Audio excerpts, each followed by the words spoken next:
અમદાવાદમાંથી international hybrid ગાંજા supplier ઝડપાયો છે। Bangkok Nepal ગાંજા નેટવર્કના master માઇન્ડની ધરપકડ કરવામાં આવી છે। 13 કરોડના હાઇબ્રિડ ગાંજાના કેસમાં એક આરોપી પકડાયો છે। નેપાળ જેલ તોડી ભાગેલો ગાંજા સપ્લાયર અમદાવાદથી ઝડપી પાડવામાં આવ્યો છે।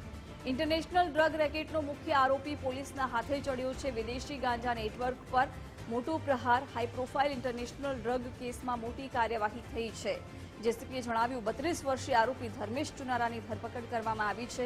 બેંકોક નેપાળ કાઠમંડુમાં ગાંજો સપ્લાય કરતો આરોપીને સેન્ટ્રલ એજન્સીને સોંપવામાં આવશે। આરોપીની સાસુ લિસ્ટેડ બુટલેગર છે। હાઇબ્રિડ ગાંજાની કિંમત 13 કરોડ રૂપિયા હતી તેમ કહ્યું।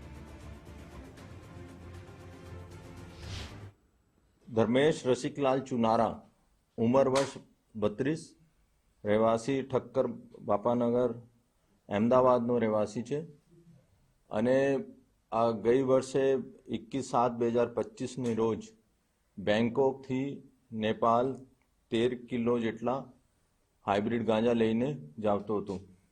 ત્યારે ત્યાં એરપોર્ટ પર નેપાળ ઓથોરિટીઝ એનો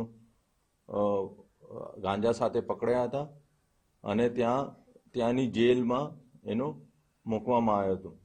પછી જો નેપાળમાં જેન આંદોલન ચાલ્યું ત્યારે આ જેલ તોડીને પરત ભારત આવ્યો અને નેપાળ ઓથોરિટીઝ અમારી જો બીજી સેન્ટ્રલ એજન્સી છે એના મારફતે એક લિસ્ટ પણ મોકલી હતી અને એવી પણ માહિતી હતી કે આ નેપાળની રસ્તે ભારતમાં પણ ઘણી વાર ભૂતકાળમાં ગાંજા લઈને આવતા હતા।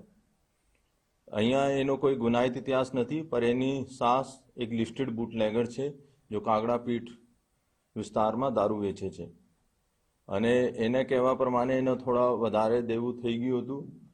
એનું પૈસા જોતા હતા, એના કારણે આ ડ્રગ્સની હેરાફેરી કરતા હતા।